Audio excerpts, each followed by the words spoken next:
আমি আইনগতভাৱে ল'ৰাটোৰ এগেইনষ্টত যি শাস্তি দিব লাগে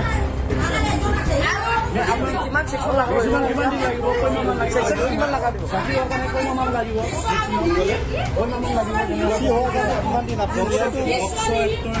পক্সো এক্টত কৈছে ইমান সহজ কথা নহয়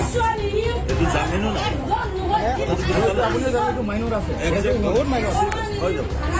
আমি আপোনালোকে এফআইআৰখন দিয়ক বুজি পালে কথাটো যোনে এফআইআৰ দিব আমি এজ পাৰ ল যিটো ষ্ট্ৰিক্ট একশ্যন ল'ব লাগে আইনত যিমান ওপৰত একশ্যন ল'বলগীয়া আছে আমি সম্পূৰ্ণ ল'ব আৰু ইয়াৰ কিবা মানে এইটো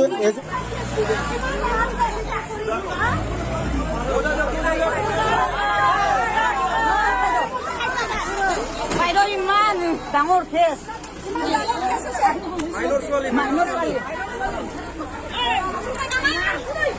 বৰণন নাগা আমি শান্তি নহ'ব মেডাম মানুহটো লাগিব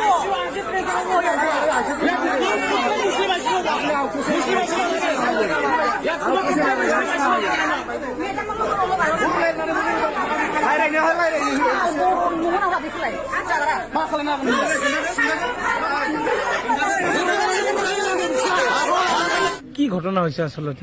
আচলতে ঘটনাটো হৈছে আমাৰ নীলিবাৰী গাঁৱৰে এজন সৰু ছোৱালী 4-5 জনে ৰেংগেপ কৰি লুকুৱাই থৈ দিছিলে এইটো এতিয়া সৰু পোৱালি জন্মৰ পিছত বস্তুটো এই ঘটনাটো পোহৰলৈ আহিল আৰু কি ইয়াৰ কাৰণে আজি পোহৰত অহাৰ কাৰণে আজি এই যে ডাংতল থানাত মানে অলপ জনোৱা হৈছিলে জনোৱাৰ পিছত যিকেইটা সৃষ্টিকাৰী মানে আছামী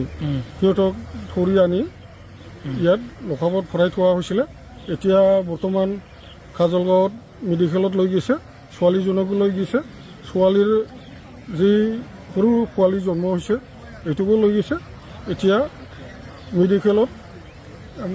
ট্ৰিটমেণ্টৰ কাৰণে লৈ গৈছে আৰু কি ছোৱালীগৰাকী কি স্বাভাৱিক আছিল না অলপ ছোৱালীজনী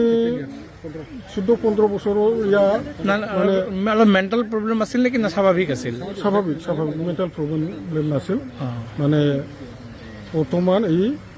ফাৰ্ষ্ট এইডত পঢ়ি আছে এই NC ব্ৰহ্ম এম ই স্কুলত পঢ়ি আছিল এই ছোৱালীজনে এনেকুৱা ঘটনা ঘটি আজি 9 মাহ আগত মানে ৰেংগেপ হৈছিল গেংৰেপ এইটো হৈছিল এইটো হৈ সিহঁতে কি জানে টকা পইচা দি মানে চুপাই ৰাখিছিল এইটো ঘটনাটো কাহকক নকৰাৰ কাৰণে মানা কৰি থৈ দিছিল দম দিয়া হৈছিল বোধহয় মানে এইটো ইমানখিনি সুধিব পোৱা নাই যাই হওক আমাৰ নীলিবাৰী গাঁৱৰে মানুহজন ছোৱালীজনী এই আছামী যিকেইজন আছিল সিহঁতে 4জন বুলি শুনিছোঁ। এতিয়া এজনৰ নামটো মোৰ মনত আছে। এইজনৰ নামটো হৈছে খাটিক কাছিম। এইকেইজন মানে সিহঁতে গেংৰেপ কৰিছে। এইটোৱেই আৰু মানে এতিয়া আমাক সুবিচাৰ লাগে, মানে সিহঁতে যাতে এনে সদায় কিবা মুক্ত নহয়, যাতে কঠোৰতম আইনগতভাৱে শাস্তি হ'ব লাগে, এইটোকে আমি কামনা কৰোঁ আৰু।